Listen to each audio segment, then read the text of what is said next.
मछली और मगरमच्छ की दौड़। एक समय की बात है, एक सुंदर नदी में मीना नाम की एक छोटी फुर्तीली मछली रहती थी। वो इतनी तेज तैरती थी कि कोई उसे पकड़ नहीं पाता था। उसी नदी में एक बड़ा शांत मगरमच्छ भी रहता था, जिसका नाम मगर था। मगर बहुत धीमा था, लेकिन बहुत समझदार।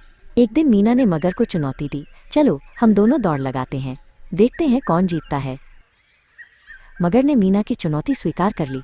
मीना हैरान थी, क्योंकि उसे लगा था कि मगर मना कर देगा।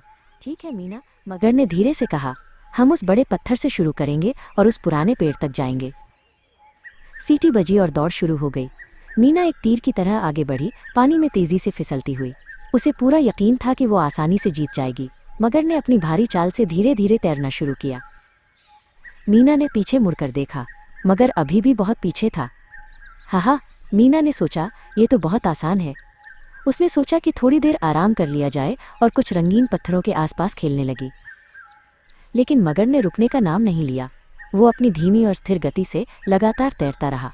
उसे पता था कि जीत के लिए तेज नहीं, बल्कि लगातार चलना जरूरी है। जब मीना ने फिर से आगे देखा तो उसे अपनी आंखों पर विश्वास नहीं हुआ। मगर अब उससे ज्यादा दूर नहीं था। मीना घबरा गई और उसने अपनी पूरी ताकत लगाकर तेजी से तैरना शुरू कर दिया। अब फिनिश लाइन सामने दिखाई दे रही थी। दौड़ बहुत रोमांचक हो गई थी। मीना और मगर दोनों अपनी पूरी ताकत लगा रहे थे। और फिर मगर ने अपनी धीमी लेकिन लगातार चाल से मीना से ठीक पहले फिनिश लाइन पार कर ली। मीना हैरान थी, लेकिन उसे मगर की लगन पर बहुत गर्व हुआ। उसने मगर को बधाई दी, तुम जीत गए मगर, मैंने तुम्हें कम आंका। उस दिन मीना ने सीखा कि तेज होना ही सब कुछ नहीं होता, लगन और धैर्य भी बहुत ज़रूरी हैं।